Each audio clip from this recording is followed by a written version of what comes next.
তো চলা যাক, আমাদের হচ্ছে দেখো কত রকম প্রাণী সব এক্সটিংক্ট হয়ে গেছে, মানে এরা হচ্ছে পৃথিবী থেকে টোটালি বিদায় হয়ে গেছে। ডাইনোসর আছে, দেখো স্যাবার টুথ ক্যাট আছে, ডোডো তোমরা জানো, গোল্ডেন টোড, সোনালী ব্যাং, টাসমানিয়ান টাইগার, হ্যাঁ, প্যাসেঞ্জার পিজিয়ান যেটা বার্তা প্রেরণ করে, উলি ম্যামথ। তো এইগুলো হচ্ছে একদম আমাদের পৃথিবী থেকে টোটালি হচ্ছে এক্সটিংক্ট হয়ে গেছে, মানে একদম বিলুপ্ত হয়ে গেছে, তাদেরকে আর চাইলেও আমরা খুঁজে পাবো না। তো এইগুলো আমরা অলরেডি আগে পড়েছি, জাস্ট একবার জাস্ট রিভিশন করে দিই তাহলেই হবে। তো চলে আসা যাক। সো বিগ ব্যাং থিওরির আগে যেটা আমরা বলেছিলাম যে নেবুলার হাইপোথেসিস, যেটা পৃথিবীতে একটা বিশাল বড় জায়ান্ট কোল্ড এন্ড ক্লাউড ছিল, যেটা ফুল অফ হচ্ছে ছিল ডাস্ট এন্ড গ্যাস দিয়ে ভর্তি। তো আমরা প্রথমটা পড়েছিলাম যে নেবুলার হাইপোথেসিস, তাই না? আমরা ফার্স্টে পড়েছিলাম নেবুলার হাইপোথেসিস। তার মধ্যে একটা বিশাল বড় হচ্ছে জায়ান্ট কোল্ড ক্লাউড ছিল, সেখান থেকে নাকি আস্তে আস্তে আমাদের ইউনিভার্স, প্ল্যানেট এগুলো তৈরি হয়েছে। তো আমরা জানি যে অরিজিন অফ ইউনিভার্স জানি হচ্ছে কসমোলজি, ঠিক আছে? অরিজিন অফ ইউনিভার্স কসমোলজি, আর সরি স্টাডি অফ ইউনিভার্স হচ্ছে cosmology, study of origin of universe হচ্ছে cosmogony. Study of origin of universe হচ্ছে গাইস কসমোজেনি, ঠিক আছে? এটা তোমরা প্রচন্ড ভুল করো। একটা ইউনিভার্স সম্পর্কে স্টাডি করছো কসমোলজি, আর একটা ইউনিভার্স সম্পর্কে origin of study of origin of universe, তাকে আমরা বলছি কসমোজেনি। তো আমরা যেটা বলেছিলাম যে আগেকার পৃথিবী জ্বলন্ত আগ্নেয়গিরি ছিল, সেখান থেকে ডে বাই ডে ঠান্ডা হতে হতে আজকালকার দিনে মডার্ন পৃথিবী তৈরি হয়েছে। Okay, so that this is the concept of big bang theory. And পৃথিবীতে প্রচুর উঁচু নিচু জায়গা ছিল, সেখানে প্রচুর ঝড় বৃষ্টির মাধ্যমে কি হলো না, সমুদ্র তৈরি হলো নিচু জায়গাগুলোতে, নদী সমুদ্র, আর উঁচু জায়গাগুলোতে ল্যান্ড তৈরি হলো। তো এই বিগ ব্যাং থিওরি কে প্রপোজ করেছিলেন আশা করি আমাদের মনে আছে, দেখে নাও। সেই একদম প্রথমের স্লাইড, এটা 2020-21 slide. Universe believe to be originated during, আমরা প্রত্যেকে জানি 15 থেকে 20 বিলিয়ন ইয়ার্স এগো। 15 থেকে 20 বিলিয়ন ইয়ার্স এগো আমাদের হচ্ছে ইউনিভার্স বা মহাবিশ্ব তৈরি হয়েছিল। অ্যান্ড তাদের মধ্যে দেখো বিগ ব্যাং থিওরির মতে বলছে যে অ্যাবে লামাটিয়ার কনসেপ্টটা দিয়েছিলেন, এবং approximately 4.6 billion years ago universe expanded and cooled. ঠান্ডা হতে হতে আস্তে আস্তে পৃথিবী তৈরি করে। Materials condense under the influence of gravity from planet including Earth. তাহলে আমাদের পৃথিবী তৈরি হয়েছিল 4.6 বিলিয়ন ইয়ার্স এগো। তিনটে কোশ্চেন এখান থেকে আসে, তোমাদের মুখস্থই আছে আমি জানি। আর লাইফ এসছে হচ্ছে 3.8 বিলিয়ন ইয়ার্স এগো, ঠিক আছে? তাহলে তিনটে হচ্ছে, একটা ইউনিভার্স 15 থেকে 20 বিলিয়ন ইয়ার্স এগো, একটা হচ্ছে তোমার আর্থ 4.6 বিলিয়ন ইয়ার্স এগো, আর একটা হচ্ছে লাইফ 3.8 বিলিয়ন ইয়ার্স এগো, ঠিক আছে? এই তিনটে হচ্ছে ভালো করে পড়বে তোমরা। দেন দেখে নাও, এটা হচ্ছে তোমার সেই যে যখন ফার্স্ট হচ্ছে বাস্ট করে, ফার্স্ট সেকেন্ড, তারপর দেখো আফটার 3 মিনিটস, তারপর দেখো এইরকম ভাবে আমাদের পৃথিবী হচ্ছে তোমার লাইফ এসছে পৃথিবীতে। চলো, দ্য অরিজিন অফ লাইফ সম্পর্কে বলতে গিয়ে চারটে থিওরি, এটাও আমরা পড়েছি। Panspermia, according to this theory a seed is coming from the, কোথা থেকে এসছে সিডটা? এসছে আদার কোনো হচ্ছে তোমার ওয়ার্ল্ড থেকে, তাই তো? আদার কোনো হচ্ছে তোমার প্ল্যানেট থেকে সিড এসে পড়লো, এবং সেই সিডটা থেকে আলটিমেটলি নাকি তোমার ফরেস্ট তৈরি হলো, এবং সেখান থেকে লাইফ তৈরি হলো। তো এই সিডটা কোথা থেকে আসছে বা কি ব্যাপার, তার কোনো প্রপার প্রুফ নেই, সেজন্য এই থিওরিটা খুব একটা বেশি অ্যাকসেপ্টেড হলো না। দেন করলাম আমরা স্পন্টেনিয়াস জেনারেশন, কে বলেছিলেন? অ্যারিস্টটল অ্যান্ড হচ্ছে লিউয়েনহক, স্পন্টেনিয়াস জেনারেশন। এখানে দেখলেন ওনারা কি করলেন, লিউয়েনহক এবং অ্যারিস্টটল একটা বড় সড়ো একটা ফ্লাক্স নিল। সেই ফ্লাক্সের মধ্যে কি হলো, পুরো স্টেরিলাইজ ফ্লাক্স, পুরো স্টেরাইল ফ্লাক্স, মানে তার মধ্যে কোনো জার্মস থাকে না, পুরো স্টেরাইল ফ্লাক্স, ঠিক আছে? তো এর মধ্যে কি করলো, মাংসটা সেদ্ধ করে যে মাংসের জল পাওয়া গেল, সেই স্টকটাকে এর মধ্যে রাখা হলো কিছুদিন। তো কিছুদিন পর দেখা গেল অটোমেটিক হচ্ছে কিছু এরকম ব্যাকটেরিয়া বা কিছু হচ্ছে তোমার মানে মাইক্রোবস গ্রো করছে। তো এটা হচ্ছে ব্যাকটেরিয়া। লিউয়েনহক আমরা জানি সর্বপ্রথম ব্যাকটেরিয়া আবিষ্কার করেছিলেন। তো যেহেতু দেখো এখানে নর্মাল স্টেরাইল ক্লাস, জাস্ট জলটা রাখার জন্য অটোমেটিক কিছু ব্যাকটেরিয়া গ্রো করে গেছিল, তো সেই জন্য বলছি নাকি লাইফ অটোমেটিক্যালি তৈরি হয়ে গেছিল।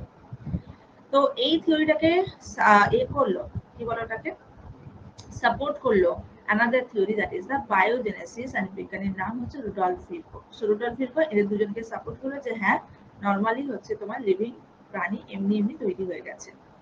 তো যাই হোক, আলটিমেটলি সব থেকে অ্যাকসেপ্টেড থিওরি আমরা পড়েছি কেমিক্যাল ইভলিউশন। সব থেকে অ্যাকসেপ্টেড থিওরি হচ্ছে কেমিক্যাল ইভলিউশন।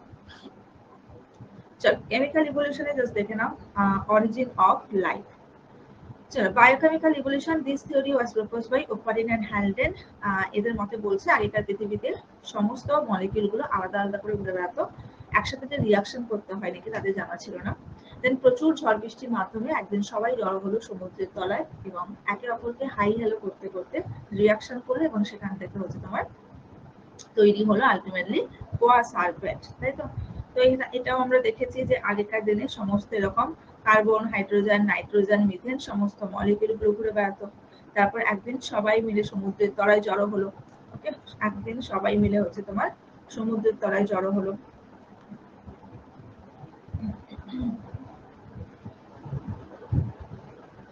চলো, সো সমুদ্রের তলায় সবাই মিলে এরকম করে জড়ো হলো, দিয়ে একে অপরের সাথে রিয়াকশন করলো, যেটা তৈরি হলো বড় সড়ো মাস অফ বল তৈরি হলো।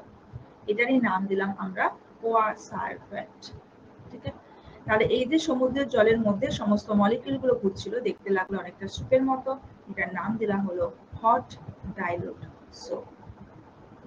সো হট ডাইলুট সোপের প্রবক্তাকে বলবো আমরা কি, না হচ্ছে বলো হ্যালডেন। হ্যালডেন নামক বিজ্ঞানী বলেছিলেন যে এটাকে হট ডাইলুট সোপ। আর যদি জিজ্ঞেস করে কোয়া সার্ভেন্টের প্রবক্তাকে, তাহলে আমরা বলবো কি, ওপারিন। কোয়া সার্ভেন্টের প্রবক্তা হচ্ছে ওপারিন নামক বিজ্ঞানী। তো কোয়া সার্ভেন্ট থেকে নাকি প্রথম হচ্ছে ফার্স্ট লাইফ নাকি এসে, প্রথম প্রিকারসার অফ লাইফ। বাট এটা এইটুকুই আমরা জেনারেলি এখানে পড়ি কম্পিটিটিভ সেক্টরের জন্য, আমরা বেশি ডিটেলস যাই না। অ্যাকচুয়ালি কোয়া সার্ভেন্টও কিন্তু প্রিকারসার অফ ফার্স্ট লাইফ নয়। পরবর্তীকালে যদি তুমি একটু ডিটেলসে যাও তখন দেখবে এই একটা স্ট্রাকচার মাইক্রোস্ফিয়ার বলে একটা স্ট্রাকচার, যেটা ডাবল মেমব্রেন স্ট্রাকচার অ্যাকচুয়ালি। তো সেখান থেকে অ্যাকচুয়ালি প্রথম লাইফ এসেছে। বাট আমাদের এতটা ডিটেলসে দরকার নেই বলে আমরা এতটা ডিটেলস পড়ি না। কম্পিটিটিভ সেক্টর মানে জানো তোমরা যে আমাদের অত ডিটেলস পড়ে লাভ নেই।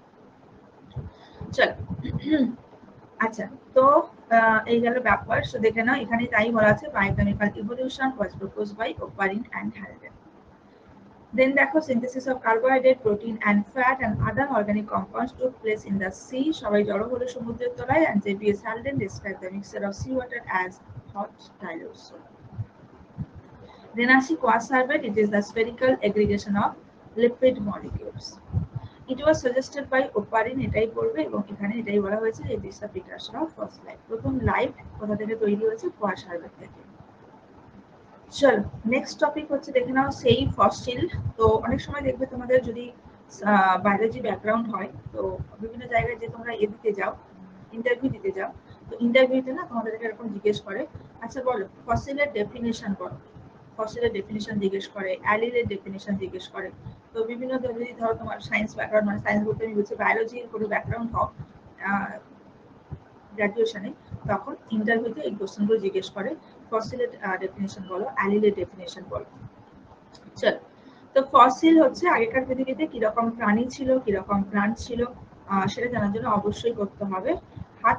চলো, ফসিল হচ্ছে ডিরেক্ট আর indirect evidences of prehistoric life. আগেকার পৃথিবীতে কিরকম গাছপালা ছিল, কিরকম প্রাণী ছিল, সেটা জানার জন্য অবশ্যই স্টাডি করতে হবে আমাদের ফসিল। আচ্ছা, স্টাডি অফ ফসিল হচ্ছে paleo ontology. Fossils are found in, আমরা প্রত্যেকে জানি, sedimentary rocks. Age of fossil, fossil বয়স, কার্বন 14 ডেটিং টেকনিক, এটাও আমরা প্রত্যেকে জানি। তো these are the different kinds of fossils. আগেকার পৃথিবীতে দেখো, সেই বলেছিলাম তোমাদের ঘটনাটা, যে আমরা দেখতে পাই যে ফসিল স্টাডি করে জানতে পারি যে আগেকার পৃথিবীতে কি ছিল না ছিল। তো আমাদের যেরকম এমএসসি তে অ্যাকচুয়ালি একটা আছে আর কি, ডিপার্টমেন্ট আছে, প্যালিও বটনি বলে একটা ডিপার্টমেন্ট আছে। ঠিক আছে, যারা জুলজি করে তাদের প্যালিও জুলজি হয়। তো আমাদের এরকম প্যালিও বটনি বলে একটা সায়েন্স কলেজে একটা টোটালি আলাদা একটা সেগমেন্ট ছিল। তো বিশাল বড়, বুঝতেই পারছো সায়েন্স কলেজটা বিশালই বড়। তো মানে পুরো এক একটা ফ্লোর নিয়ে হচ্ছে এক একটা ডিপার্টমেন্ট। হ্যাঁ, মানে জিওগ্রাফির পুরো ফ্লোর একটা, বায়োলজি বটনির পুরো ফ্লোর একটা, জুলজির পুরো ফ্লোর একটা, পুরো একটা ফ্লোর নিয়ে হচ্ছে এক একটা ডিপার্টমেন্ট। মানে এদিক থেকে ওদিক হচ্ছে পুরো আর কি টানা হচ্ছে লম্বা বিল্ডিং। তো এবার বটনিরও হচ্ছে বিভিন্ন রকম সেগমেন্ট হয়, ধরো জেনেটিক্স আছে, ফিজিওলজি আছে, প্লান্ট ফিজিওলজি আছে, অ্যানাটমি আছে, প্লান্ট অ্যানাটমি, অ্যালগির একটা আলাদা ডিপার্টমেন্ট আছে, ফাঞ্জির একটা আলাদা ডিপার্টমেন্ট আছে, পেলিও বটনির একটা ডিপার্টমেন্ট আছে আলাদা। এরকম প্রত্যেকটা ডিপার্টমেন্ট হচ্ছে আলাদা আছে। তো এই পেলিও বটনিতে আমাদের বেশ ভালো লাগতো আর কি যেতে। ভীষণ সুন্দর সুন্দর একদম, মানে সুন্দর, মানে পরিষ্কার পরিচ্ছন্ন একদম। আর কি হতো বলতো, মানে প্রচুর ফসিল রাখা, মানে ভীষণ একদম ফসিল রাখা, বড় বড় বড় বড় সব ফসিল থেকে শুরু করে ছোট ছোট ফসিল আর কি, প্রচুর ফসিল। তোমরা ইন্ডিয়ান মিউজিয়ামে যদি ঘুরতে যাও, তো ইন্ডিয়ান মিউজিয়ামে দেখবে একটা ঘরে আর কি, মানে যে কত যে কালেকশন আছে ফসিলের, মানে গুনে শেষ করা যাবে না এরকম আর কি, এত সুন্দর ফসিল। যদি প্রপারলি কেউ স্টাডি করে, ইন্ডিয়ান মিউজিয়াম ঘুরতে মোটামুটি তার 1 মাস লেগে যাবে, যদি কেউ প্রপার স্টাডি করে আর কি। গেলাম দেখলাম চলে এলাম এটা হবে না। তো এরকম যেটা বলছিলাম আর কি, পেলিও বটানিতে এরকম আমাদের প্রচুর ফসিল রাখা থাকতো। আমাদের যখন পড়ানো হতো তখন টিচাররা এরকম গিয়ে গিয়ে আমাদের দেখাতো, এই ফসিলটা এখান থেকে পাওয়া গেছে, এই এজের ফসিল, এরকম এজের ফসিল, এরকম। তো বলার কারণ হচ্ছে, তো ওখানে আমরা দেখতাম আর কি বিশাল বড় বড় কাঁচের মানে কাঁচের আর কি থাকতো আর কি, আবরণ থাকতো, এবং তাতে মানে কালো কুচকুচে একদম হচ্ছে তোমার গাছের যে গুড়ি হয় না, গাছের যে বড় বড় মোটা যে গুড়ি হয়, ট্রাঙ্ক যেটা, তো এরকম প্রচুর হচ্ছে বড় বড় মানে গাছের এরকম ট্রাঙ্ক, ফসিল ট্রাঙ্ক রাখা থাকতো। তো আমাদেরকে এরকম নিয়ে গিয়ে বলতো যে দেখ ট্রাঙ্কের মধ্যে দেখতে পাচ্ছিস তোরা হচ্ছে সুন্দর হচ্ছে গ্রোথ রিং পড়ে আছে। তো গ্রোথ রিং দেখলে দেখতাম যে ম্যাক্সিমাম গ্রোথ রিং, ওই বড় বড় ট্রাঙ্কটার গ্রোথ রিং দেখা গেল যে হার্ডলি হয়তো 2টো গ্রোথ রিং, ঠিক আছে। তো মানে গাছের বয়স ম্যাক্সিমাম 2 ইয়ার্স। তো আরেকটা ধরো সেগমেন্টের কাছে নিয়ে গেল, তো সেখানে দেখলাম ম্যাক্সিমাম এরকম 4 থেকে 5টে গ্রোথ রিং।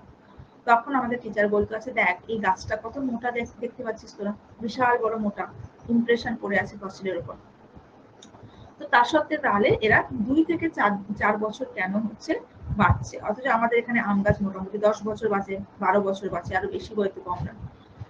তো তখন আমাদেরকে বললেন স্যার যে অ্যাকচুয়ালি তখনকার গাছগুলোর হাইট বিশাল লম্বা ছিল, 50 ফুট 60 ফুট 100 ফুট এরকম, মানে প্রায় বড় বড় তাল গাছের হচ্ছে সমান ছিল, বা তাল গাছ থেকেও বড় ছিল। তো গাছগুলো বড় হলে কি হবে, গাছগুলো যে সেন্ট্রাল কলামটা ছিল সেটা হচ্ছে মেড আপ অফ একদম সফট টিস্যু প্যারেনকাইমা। তো প্যারেনকাইমা সফট টিস্যু বুঝতেই পারছো এত লম্বা হয়ে গেছে, অথচ তার বেশ মোটা নেই। আর যে কোনো আগেকার পৃথিবীতে তোমরা দেখতে প্রচুর ন্যাচারাল ডিজাস্টার হতো, ঝড় বৃষ্টি, আর্থকুয়েক থেকে শুরু করে টাইফুন থেকে শুরু করে এরকম প্রচুর। তো গাছটা মানে মোটা না হওয়ার জন্য, শক্ত মানে সফট টিস্যু প্যারেনকাইমা থাকার জন্য গাছটা কি করে সহজে পড়ে যেত। সো ম্যাক্সিমাম এই জন্য গাছের বয়স হলো 2 থেকে 4 বছর। তখন গাছ কি করলো যে আমাকে শক্ত হতে হবে বেঁচে থাকার জন্য। আমাদের সবাই তুমি ভাবো না, সেম জিনিস আমাদের ক্ষেত্রেও। তুমি যদি সফট মাইন্ডেড হও, সবাই দেখবে তোমাকে এসে পেয়ে বসবে, তাই না, তোমাকে দিয়ে কাজ করিয়ে নেবে, ঠিক আছে। আমাকে একটা রায়গঞ্জের একজন আর কি পোস্টিং ছিল আর কি, ভিডিও। তো ওই ছেলেটা তোমাদেরকে নামও বলেছিলাম, স্নেহাসিস বলেছে, যে খুব ভালোবাসে। তো মাঝে মাঝে ফোন করে আর কি, তো বলি জানেন ম্যাম পাগল হয়ে যাচ্ছি, এই তো মানে ব্যাচেলার ছেলেতে কত আর বয়স, মানে ধরো 24-25 বছর বয়সে সে ভিডিও হয়েছে, তো ব্যাচেলার ছেলে। আর বলছিলাম যারা আছে তারা সবাই এজেড, সবার ফ্যামিলি আছে। এবার যেই দেখেছে ব্যাচেলার ছেলে, সবাই হচ্ছে ওকে দিয়ে কাজ করিয়ে নিচ্ছে। আর খুব একটা বুঝতেই পারছো এজেড ব্যক্তিদের তুমি সম্মানে নিশ্চয়ই তুমি তুই তোকারি করে কথা বলতে পারবে না, বা ধরো তাদেরকে বেশি কাজ করাতে পারবে না। তো সেই জন্য বলছি ম্যাম সবার কাছে ভালো হতে গিয়ে না এখন কি হয়েছে বলুন তো, ছুটি ছাটাতে সবাই বাড়ি চলে যায়, আর আমাকে সবকিছু কাজ ফাজ দিয়ে চলে যায়, যে তো তোমার তো ফ্যামিলি নেই, কোনো চাপ নেই, তুমি ব্যাচেলার ছেলে, তোমার রাত্রিতে বাড়ি গেলেও কোনো চাপ নেই, কাজ করে বসে বসে। তো এটাই আর কি। তো বলছে জানেন জানেন এখন ম্যাম এখন হয়ে গেছে বেশি ভালো হতে মুশকিল হয়ে গেছে, তো এই জন্য মাঝে মাঝে স্ট্রিক্ট হতে হয়। একদম। তো মাঝে মাঝে স্ট্রিক্ট হতে হয়। তো যাই হোক, তারপর স্যারের সাথে কথা হয়েছিল যে ওখানে ওদের হচ্ছে তারপরে এই আর কি, মানে এমনি দেখবে রায়গঞ্জ জায়গাটা খুব একটা ভালো নয়, বিশেষ করে দেখবে রায়গঞ্জের একটা জায়গা আছে ইসলামপুর বলে আর কি, তো ওর পোস্টিং হয়ে গেছিল অ্যাকচুয়ালি রায়গঞ্জে ছিল মেন সিটিতে, তারপর ট্রান্সফার হয়ে রায়গঞ্জের ওই ইসলামপুর বলে জায়গাটাতে পোস্টিং হয়েছে। তো ওখানে জায়গাটা খুব একটা ভালো নয়, তারপর বিয়ে করে। তো বললো যে ম্যাম ট্রান্সফার হয়ে যাচ্ছি, ট্রান্সফার হয়ে ও এখন নিউ টাউনে আছে, নিউ টাউন না ওই করুণাময়ীর ওখানে ওদের পোস্টিং আর কি। তো তাই বলছে যে ম্যাম ওই যে প্রথম চাকরি থেকে আমি যা শিক্ষা পেলাম যে সবার কাছে নরম হওয়াটা খুব মুশকিল, মানে সবাই তোমাকে দিয়ে কাজ করিয়ে নেবে, কিন্তু কিছু করতে পারবে না, এরকম একটা ব্যাপার। তো সেটাই বলছে, দেখো যদি তুমি নরম হও তোমাকে সবাই কিন্তু আলটিমেটলি মানে দুর্বল ভাববে। তো গাছও তাই ভাবলো যে আমাকে, আমি তো দুর্বল, তাহলে আমাকে শক্ত হতে হবে। তখন কি করলো না, হচ্ছে তোমার এই কোষগুলোর বাইরে হচ্ছে তোমার কেমিক্যাল দিয়ে তারা একটু মোটা সোটা করলো। তো যেটা তৈরি হলো সেটার নাম আমরা প্রত্যেকে জানি, সেটা হচ্ছে কোলেনকাইমা, তাই তো। সেটা হচ্ছে কোলেনকাইমা, একটু হার্ডার টিস্যু, তারপর পুরোটাই সে শক্ত করে দিল, সেটা হচ্ছে আমরা প্রত্যেকে জানি স্পেরেনকাইমা, রাইট। চলো, তাহলে এই হচ্ছে ব্যাপার, প্যারেনকাইমা, প্যারেনকাইমা থেকে কোলেনকাইমা, কোলেনকাইমা থেকে দেন হচ্ছে স্পেরেনকাইমা, হচ্ছে আমরা পেলাম hardest tissue. So soft, harder, hardest. তো এরকম ভাবেই আমাদেরও পরিবর্তন হয়েছে। তো চলে আসা যাক একদম চলো, সো নেক্সট হচ্ছে মিসিং লিংক। একদমই মিসড কল হয়ে গেছে, আর খুঁজে পাই না। এটা আমরা প্রচুর পড়েছি, যে হচ্ছে এক্সাম্পল আর্কিওপটেরিস। ভীষণভাবে পরীক্ষায় জিজ্ঞেস করে, দেখবে কার কার ক্যারেক্টার, পাখি এবং সরীসৃপের ক্যারেক্টার। আমরা ক্লাস 9-10 এ প্রচুর পড়তাম এবং এগুলো পড়তে ভালো লাগতো বেশ আমাদের, যে ক্যারেক্টার গুলো কি কি আছে। ডানাযুক্ত আর নখযুক্ত আঙুল থাকে, ঠিক আছে। তারপর পাখিদের মতো হচ্ছে তোমার কি আছে, তোমার পালক আছে, সরীসৃপের মতো আঁশ আছে, পাখিদের ঠোঁটে দাঁত হয় না, সরীসৃপের ক্যারেক্টার দাঁত, এগুলো আমরা প্রচুর করেছি। তাহলে পরীক্ষায় জিজ্ঞেস করে which of the following are the missing link. Archaeopteryx. Archaeopteryx কার কার ক্যারেক্টার বিয়ার করে, আরামসে বলতে পারো পাখি এবং সরীসৃপ। দেন চলে আসি কানেক্টিং লিংক। এটার বাংলা আমরা পড়েছিলাম সংযোগ রক্ষাকারী প্রাণী। ওকে, সংযোগ রক্ষাকারী প্রাণী, কানেক্টিং লিংক, সংযোগ রক্ষাকারী প্রাণী। চলো, তো এখানে আমরা দেখতে পাচ্ছি এক্সাম্পল, জাস্ট দেখে নাও। Lung fish. So example lung fish, দেখো এরা পৃথিবীতে এখনো বেঁচে আছে, তাহলে বলবো ফিশ এবং amphibia. This is the lung fish. মাছ এবং উভচরের ক্যারেক্টার বিয়ার করছে। দেন চলে আসি platypus, Hansa চঞ্চু, reptiles and mammals. এটা প্রচন্ড ভুল করো তোমরা, বার্ডস অ্যান্ড ম্যামলস করে দাও, তো বলবো রেপটাইলস প্লাস ম্যামলস। সরীসৃপের মতো ডিম পারে কিন্তু স্তন্যপায়ী প্রাণী, কারণ তাদের মিল্ক গ্ল্যান্ড থেকে মিল্ক সিক্রিশন হয়। So this is a very beautiful creation of earth. ভীষণই সুন্দর। এটা মেনলি প্রচুর পরিমাণে অস্ট্রেলিয়াতে দেখা যায়, এই হংস চঞ্চু। ওকে, আচ্ছা, আরেকটা দেখো স্পাইনি অ্যান্ট ইটার। এটার বাংলা আমরা প্রত্যেকে জানি পিপিলিকা ভোগ প্রাণী। পিপিলিকা ভোগ প্রাণী। ওকে, সো পিপিলিকা ভোগ প্রাণী দেখে নাও কার কার ক্যারেক্টার বিয়ার করে, বলবো এরা হচ্ছে তোমার একইভাবে ম্যামালস অ্যান্ড রেপটাইলস, সরীসৃপ এবং স্তন্যপায়ী। সো প্ল্যাটিপাস এবং স্পাইনি অ্যান্টিটারকে আমরা বলবো হচ্ছে তোমার এগ লেইং ম্যামাল। হ্যাঁ, ঠিক আছে, স্তন্যপায়ী কিন্তু ডিম পাড়া স্তন্যপায়ী প্রাণী। আচ্ছা, এখানে আরেকটা যেটা আমি উদাহরণটা দিতে ভুলে যাই, সেটা হচ্ছে তোমরা জানো নিশ্চয়ই, আর একটা এক্সাম্পল ছিল, সেটা হচ্ছে তোমার পেরিপেটাস। কানেক্টিং লিংকের আরেকটা এক্সাম্পল ছিল পেরিপেটাস। কার কার ক্যারেক্টার, অঙ্গুলিমাল, অ্যানিলিডা প্লাস আর্থ্রোপোডা, সন্ধিপদ প্রাণী। ঠিক আছে, পেরিপেটাস হচ্ছে অ্যানিলিডা প্লাস আর্থ্রোপোডা হচ্ছে সংযোগ রক্ষাকারী প্রাণী, এটা বলবো অঙ্গুলিমাল, এবং হচ্ছে সন্ধিপদ প্রাণীর হচ্ছে কানেক্টিং লিংক। চলো নেক্সট, লিভিং ফসিল, জীবন্ত জীবাশ্ম। তাদেরকে বর্তমানে দেখতে পাচ্ছ লিভিং কন্ডিশনে, তাদেরকে ফসিল অবস্থাতেও পাওয়া গেছে, তাই জন্য বলছে লিভিং প্লাস ফসিল, জীবন্ত জীবাশ্ম। দে আর প্রেজেন্ট ইন নেচার, বর্তমানে পৃথিবীতে আছে, but also found in fossil condition. Example হচ্ছে লিমিউলাস স্পেনোডন। লিমিউলাস না দেখে না, যে রাজকাঁকড়া, স্পেনোডন হচ্ছে তোমার, আমরা এই যে দেখে না, দিস ইজ দ্য স্পেনোডন। এবং হচ্ছে তোমার গিঙ্গো, অনলি প্লান্ট লিভিং ফসিল না, গিঙ্গো আছে, এছাড়াও সাইকার। নেক্সট, লিভিং ফসিল, জীবন্ত জীবাশ্ম। তাদেরকে বর্তমানে দেখতে পাচ্ছ লিভিং কন্ডিশনে, তাদেরকে ফসিল অবস্থাতেও পাওয়া গেছে, তাই জন্য বলছে লিভিং প্লাস ফসিল, জীবন্ত জীবাশ্ম। দে আর প্রেজেন্ট ইন নেচার, বর্তমানে পৃথিবীতে আছে, but also found in fossil condition. Example হচ্ছে লিমিউলাস স্পেনোডন। লিমিউলাস না দেখে না, যে রাজকাঁকড়া, স্পেনোডন হচ্ছে তোমার, আমরা এই যে দেখে না, this is the স্পেনোডন।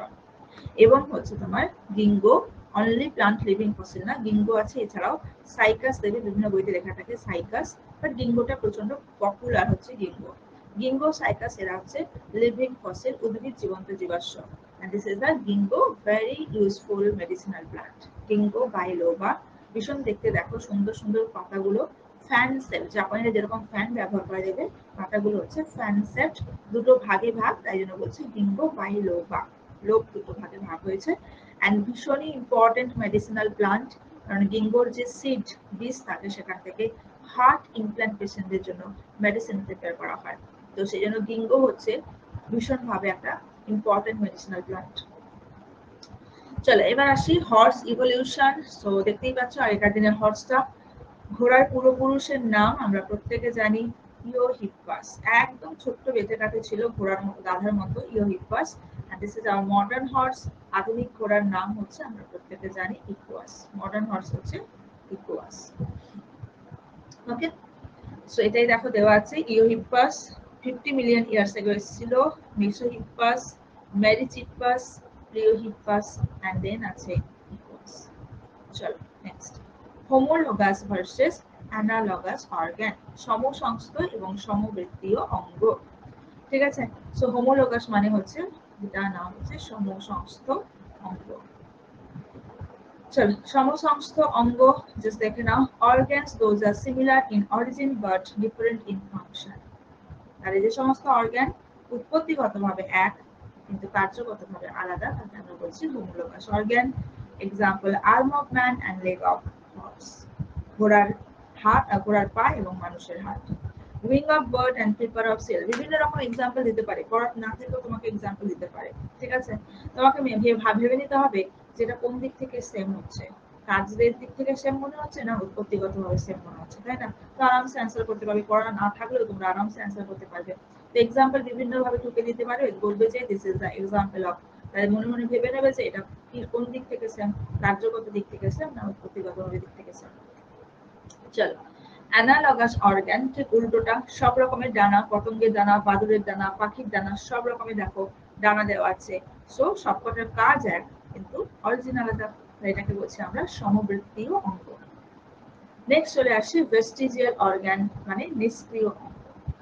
So vestigial organ মানে বুঝতেই পারছো আগেকার দিনে কাজ ছিল, বাট এখনকার দিনে তার কাজ নেই, সেই জন্য সেটা ছোট একটা স্ট্রাকচারে পরিণত হয়েছে। চলো ভেস্টিজিয়াল অর্গান হচ্ছে ভার্মিফর্ম অ্যাপেন্ডিক্স, এটা আমরা প্রত্যেকে জানি। অ্যাপেন্ডিক্স কোন পার্টটা অ্যাপেন্ডিক্সে পরিণত হয়েছে? সিকাম। পরীক্ষায় দু ধরনের কোশ্চেন জিজ্ঞেস করে, why cecum is vestigial organ, ঠিক আছে? why cecum is modified into vestigial organ, so বলবো চেঞ্জিং দা ফুড হ্যাবিট, ফুড হ্যাবিট চেঞ্জের জন্য আমাদের এটা হয়েছে। ওকে, এবার যদি জিজ্ঞেস করে যে সিকাম কেন হয়েছে বা মানে সিকাম কিসের জন্য, তখন আমরা বলবো যে হচ্ছে তোমার আগেকার দিনে মানুষ কাঁচা মাংস কাঁচা সবজি খেত, কিন্তু সেখানে থাকতো কি সেলুলোজ ফাইবার, আমাদের সিকাম বড় ছিল, থাকতো সেলুলোজ নামক উৎসেচক, সো ডাইজেশন হয়ে যেত। বর্তমানে আমরা রান্না করা খাবার খাই, দরকার নেই, ছোট হতে হতে নিষ্ক্রিয় অঙ্গ লার্জ ইন্টেস্টাইনে লেগে থাকে, অ্যাপেন্ডিক্সে পরিণত হয়েছে। তাহলে অনেকেই দেখবে কেউ যদি কাঁচা ঘাস পাতা খেতে পারো, সিকামটা হয়তো একটু বড় হতে পারে। নেক্সট চলে আসো, কোনো ফাংশন নেই এখন একদম। অ্যাকচুয়ালি জানো তো তনয়, আমি একটা রিপোর্ট করছিলাম, মেডিকেল রিপোর্ট করছিলাম, যে আমরা ভাবি যে অ্যাপেন্ডিক্স এর কোনো কাজ নেই, কিন্তু আমি একটা মেডিকেল রিপোর্ট করছিলাম লাস্ট ইয়ার, ওখানে বলছে আর কি যে অ্যাপেন্ডিক্স থেকে এমন কিছু সিগন্যাল ট্রিগার করে, এমন কিছু সিগন্যাল তোমাকে দেয় যেটা আমাদের বডির ইমিউন সিস্টেমটাকে স্ট্রং করতে সাহায্য করে। তো এটা আমি জাস্ট লাস্ট ইয়ার মেডিকেল একটা রিপোর্টে পড়ছিলাম যে সবাই আমরা ভাবি যে অ্যাপেন্ডিক্স এর কোনো ফাংশন নেই, বাট অ্যাপেন্ডিক্স থাকার জন্য অ্যাপেন্ডিক্স থেকে এমন কিছু সিগন্যাল ট্রিগার হচ্ছে তোমার বডিতে, যেটা তোমার বডির ইমিউন সিস্টেমটাকে বেটার করছে। তো এটা জাস্ট আমি এটা করেছিলাম। ওকে, চলো নেক্সট হচ্ছে নিকটিটাটিং মেমব্রেন। তো নিকটিটাটিং মেমব্রেন দেখো একদম চোখের একদম এখানে একদম দেখবে কোণে একটা ছোট্ট সাদা অংশ, এটাকে আমরা বলছি নিকটিটাটিং মেমব্রেন। তো প্রত্যেকে মাছ দেখেছো, মাছের মুড়ো খাও, সো মাছের দেখেছো বাইরে একটা মোটা পর্দা থাকে। তো আমরাও অনেক সময় কি করতাম, জলের মধ্যে ডুব দিয়ে থাকতে পারতাম, কোনো হচ্ছে তোমার শত্রুপক্ষ আক্রমণ থেকে রক্ষা পেতাম। তো সেই জন্য চোখের মধ্যে ভাইরাস, মানে জলের থেকে ভাইরাস ব্যাকটেরিয়া যাতে না ঢোকে, সেই জন্য চোখের বাইরে একটা মোটা পর্দা দেওয়া থাকে, তো যেটা আমাদের এখন নিষ্ক্রিয় অঙ্গে পরিণত হয়েছে, ভালো হয় না একদম। কক্সিস এটা আমরা প্রত্যেকে জানি, বলার কিছুই নেই। টেল লেজ, দেখো মানুষ আগে কথাবার্তা বলতে পারতো না, বিভিন্ন অঙ্গ প্রত্যঙ্গের নাড়াচাড়ার মাধ্যমে তারা কিন্তু কথাবার্তা বলতে পারতো। প্লাস ধরো তারা গাছে গাছে ঘুরতে পারতো। আমাদের তো বাসস্থান এখন ঘর হয়ে গেছে, আগেকার দিনের মানুষের তো ঘরের কোনো কনসেপ্ট ছিল না, তাদের বিভিন্ন গাছ থেকে গাছ তারা যাতায়াত করতো, সেই জন্য তাদের লেজটা ম্যান্ডেটারি ছিল। তো আমাদের দরকার নেই, এখন আমরা ঘরে বসবাস করি, সেই জন্য আমাদের লেজ নেই। চলো mammary gland of male, previous মানুষের ছবি দেখবে, Java man, Peking man, Australopithecus, বিভিন্ন মানুষের ছবি দেখবে। তো ছবিতে দেখতে পাবে তোমরা যে ছেলেদের ক্ষেত্রে ব্রেস্ট ডেভেলপমেন্ট ছিল, বাট জানো তোমরা যে ব্রেস্টের কোনো ফাংশন নেই, সো নাও ইট ইজ একটা ফ্ল্যাট স্ট্রাকচারে পরিণত হয়েছে। মাসেল অফ পিনা, কান নাড়ানোর ক্যাপাসিটি, মাসেল অফ পিনা কান নাড়ানোর ক্যাপাসিটি। পিকেতে দেখেছিলে তোমরা কান নাড়াতে পারতেন, মানে ছেলেটি কান নাড়াতে পারতো। তো আগেকার দিনে মানুষ এই কমিউনিকেট করার জন্য কথাবার্তা বলতে পারতো না, সো বিভিন্ন অঙ্গ প্রত্যঙ্গ নাড়ানোর মাধ্যমে তারা কমিউনিকেট করতো, এবং সেখানে দেখতে এরকম কানটা নাড়তে পারতো। তো আমরা এখন কথাবার্তা বলতে পারছি, সো কানের বাইরের পিনাটা বহিঃ কর্ণক অনেক ছোট হয়ে গেছে এবং হচ্ছে আমরা নাড়াতে পারি না। থার্ড মোলার টিথ হচ্ছে উইজডম টিথ, আক্কেল দাঁত। যত আক্কেল না হয় ভালো। জেনারেলি দেখবে 12 থেকে 18 বছরের মধ্যে বেরিয়ে যাওয়ার পসিবিলিটি থাকে, তখন খুব একটা ব্যথা হয় না। বাট 18 বছর পর যদি এটা বেরোয়, যত বয়সে বেরোবে আরো মারাত্মক ব্যথা হবে এবং দেখবে খুব বাজে ভাবে বেরোবে। আমি অনেককে দেখেছি যে প্রচুর পরিমাণে তারা কষ্ট পায় আক্কেল দাঁতের সমস্যার জন্য, এবং আক্কেল দাঁতে এমন ভাবে বিচ্ছিরি ভাবে ঠেলে ওঠে যে অন্য দাঁতকে ক্ষতিগ্রস্ত করে, তখন আক্কেল দাঁতকে তুলতে হয়, না হলে অন্য দাঁতগুলোকে নষ্ট করে দেবে। এন্ড সেই তোলা, ওই মাই গড, থার্ড মোলার মানে বুঝতেই পারছো লাস্টের দাঁত কতটা শক্ত হয়। তো বুঝতেই পারছো যে এই দাঁতগুলো, লাস্টের দাঁতগুলো রুট কতটা গভীরে চোয়ালের মধ্যে থাকে। সো তোলা মানে যারা তোলে তারা জানে যে কতটা প্রচন্ড কষ্ট হয় সেই তুলতে গিয়ে, কারণ প্রচন্ড গভীরে ওই দাঁতের রুটটা থেকে যায়। সো যত আক্কেল না হয় ততই ভালো। অনেকের বেরোয় না সারা জীবনেও, খুব ভালো, দরকার নেই এত আক্কেল হওয়ার।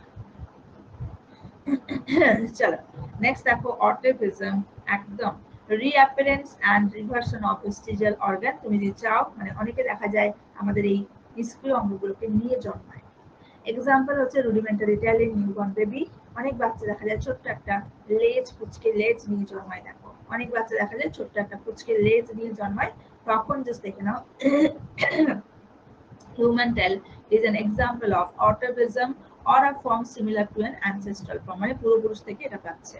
তো কি করা হয়, এই লেজটাকে জাস্ট ছোট্ট করে অপারেট করে বার করে দেওয়া হয়। ঠিক আছে, চলো নেক্সট নাম্বার 2 দেখে নাও, পাওয়ার অফ মুভিং পিনা। অনেকেই কান নাড়াতে পারে, সো সেটাকে আমরা বলছি অর্টিফিজম। ডান। আচ্ছা, এবার চলে আসি ল্যামার্ক আর ডারউইন। দুজন ক্লাস 9 থেকে পড়ে পড়ে মুখস্থ হয়ে গেছে। ল্যামার্কের থিওরি, ফিলোসফিক জুলজিক ইন 1809, এই সালটা ভালো করে পড়বে। থিওরি গুলো কি জাস্ট দেখে নাও প্রত্যেকে। ইউজ এন্ড ডিসইউজ থিওরি, ব্যবহার অব্যবহারের সূত্র। New organs R developed as a result of need. তুমি চাও কোনো একটা অর্গান তৈরি করতে পারো, তুমি চাও কোনো একটা অর্গান বাদ দিতে পারো। ওকে, ইনহেরিটেন্স অফ অ্যাকোয়ার্ড ক্যারেক্টার, তুমি চাইলে পূর্বপুরুষের ক্যারেক্টার অর্জন করতে পারো। তো প্রত্যেকে জানো যে তোমার হচ্ছে ল্যামার্কের মতে জিরাফের গলা ছোট থেকে লম্বা হয়ে গেছে, তাই না? এই যে দেখো, that is the Lamarck theory. ঠিক আছে, সো ল্যামার্কের মতে আজকালকার দিনে সায়েন্টিস্টরা বলছে যে আমাদের ডান মানে তোমার কি বলে এটাকে, বাম হাত, লেফট হ্যান্ড, আমরা ম্যাক্সিমাম রাইট হ্যান্ডেড হই। সো লেফট হ্যান্ডের ব্যবহার নিয়ে খুব একটা থাকে না বলে বলছে আস্তে আস্তে নাকি লেফট হ্যান্ড সাইজে ছোট হয়ে যাবে। ইআরপি না, এই যে দেখতে পাচ্ছ বহি পর্দাটা, কাজ কিন্তু জাস্ট হচ্ছে সাউন্ডটাকে নিয়ে আসা, আর সেরকম কাজ নেই। বাকি সমস্ত কাজ করে ইন্টারনাল ইয়ার, শুনতে সাহায্য করে। তো বলছে আমাদের এই ইআরপি না, এই যে কানের এত বড় হচ্ছে বহি পর্দা, সেটাও হচ্ছে তোমার সেটাও নাকি তোমার ছোট হয়ে যাবে, আরো ছোট হয়ে যাবে। এন্ড তোমাদের বলেছিলাম মানুষের যে চুল, হেয়ারের কোনো ফাংশন নেই। তো বেকার বেকার আমাদের কত টাকা নষ্ট হয়। শ্যাম্পু দাও, তেল দাও, চুল কাটো, স্টাইল করো, এক একটা চুলের স্টাইলে দেখবে কত কিছু নিয়ে নেয়, তাই তো?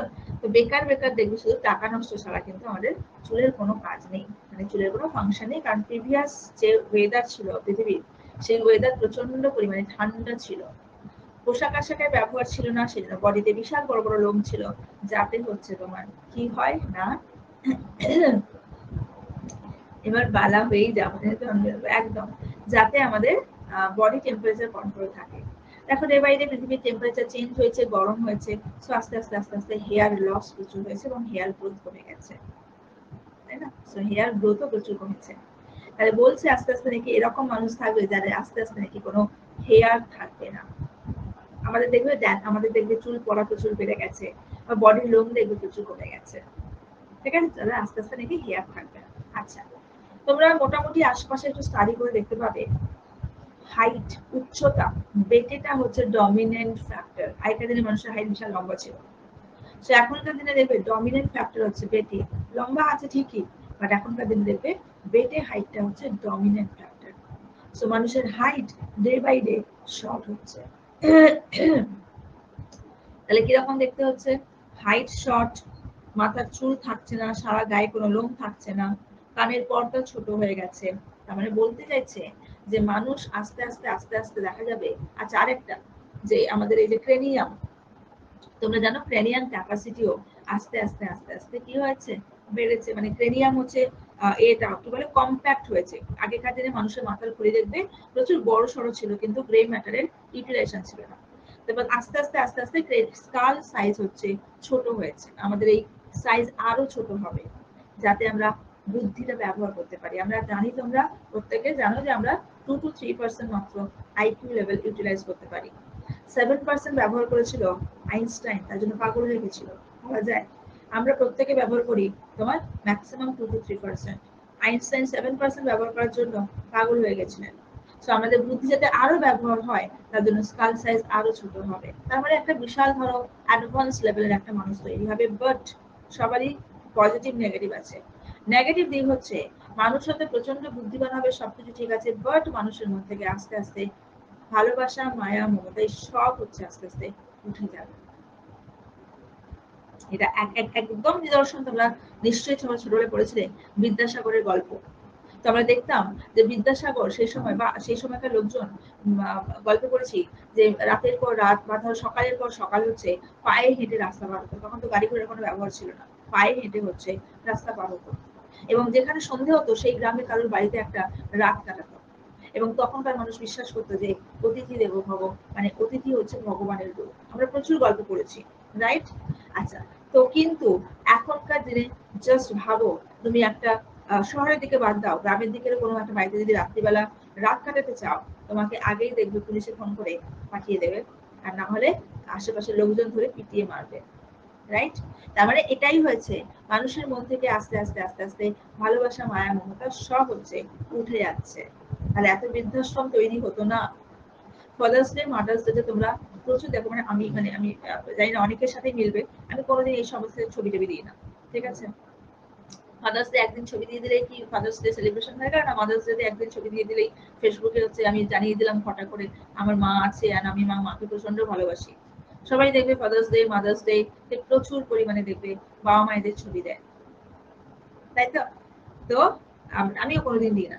তো যাই হোক, ভালোবাসাটা হচ্ছে আলটিমেটলি ভাই আমাদের মনে আছে, হচ্ছে তোমার হচ্ছে প্রকাশ্যে দেখা যায়। বাট সেটা আমাকে কি বলে পাবলিক করে দেখাতে হবে, তবেই হচ্ছে তুমি বাবা মাকে ভালোবাসো। তাহলে এত বৃদ্ধাশ্রম হচ্ছে থাকতো না, তাই না? তাহলে দেখো, আলটিমেটলি মানুষ প্রচন্ড কুটিল মনোভাব সম্পন্ন, মানে প্রচন্ড ধূর্ত টাইপের মানুষ হচ্ছে, যেটা অলরেডি আমরা দেখতে পাচ্ছি।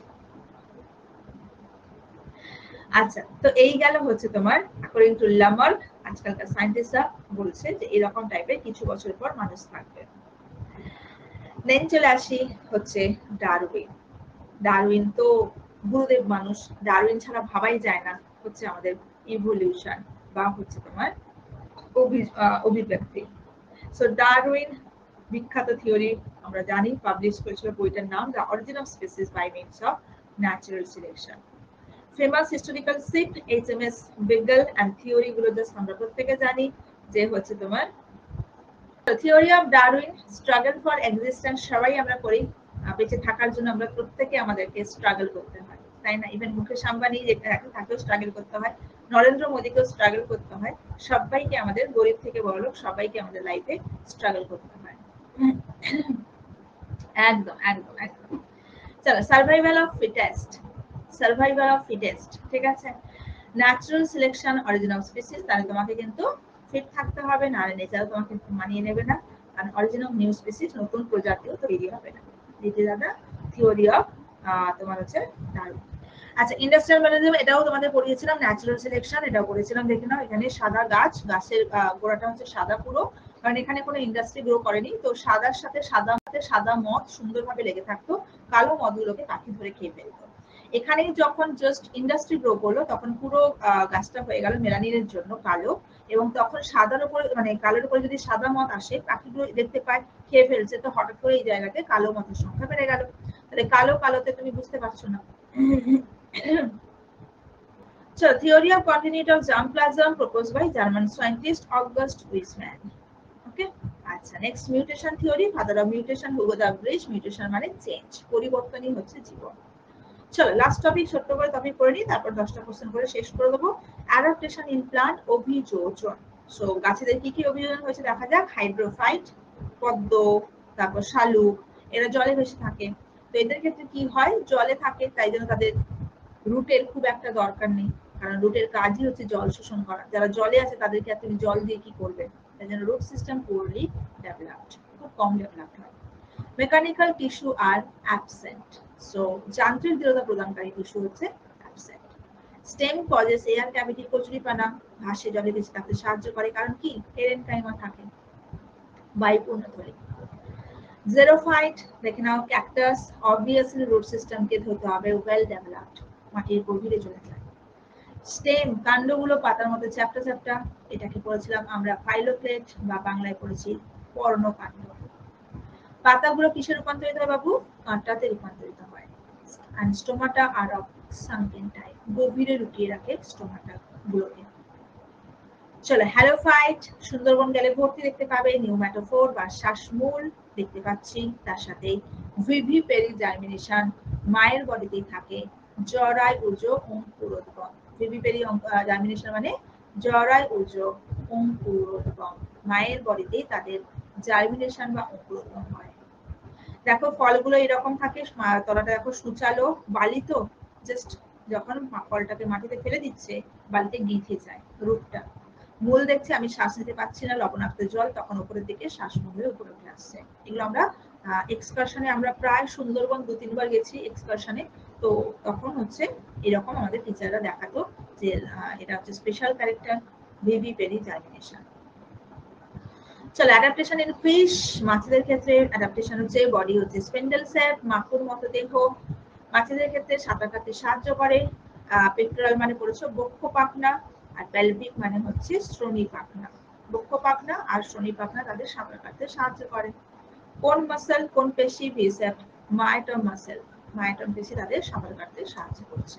চলো অ্যাডাপ্টেশন ইন পিজিআর, পায়রার হচ্ছে অ্যাডাপ্টেশন দেখে নাও। ব্রেস্ট বোন, স্টারনাম প্রেজেন্ট, কিন্তু এদের ক্ষেত্রে হয়ে গেছে কিল। আমাদের ক্ষেত্রে স্টারনাম, পাখিদের ক্ষেত্রে বুকের হাড্ডিটা হচ্ছে কিলে পরিণত হয়েছে। ফ্লাইট মাসেল উঠতে সাহায্য করে। পেক্টোরালিস মেজর, পেক্টোরালিস মাইনর, এটা বাংলা ভার্সনে লেখা থাকতো। এন্ড কতগুলো বায়ুপূর্ণ থলি, 9টা বায়ুপূর্ণ থলি থাকে। ব্যাস এই গেল টোটাল হচ্ছে অ্যাডাপ্টেশন এন্ড ইভলিউশন। ঠিক আছে।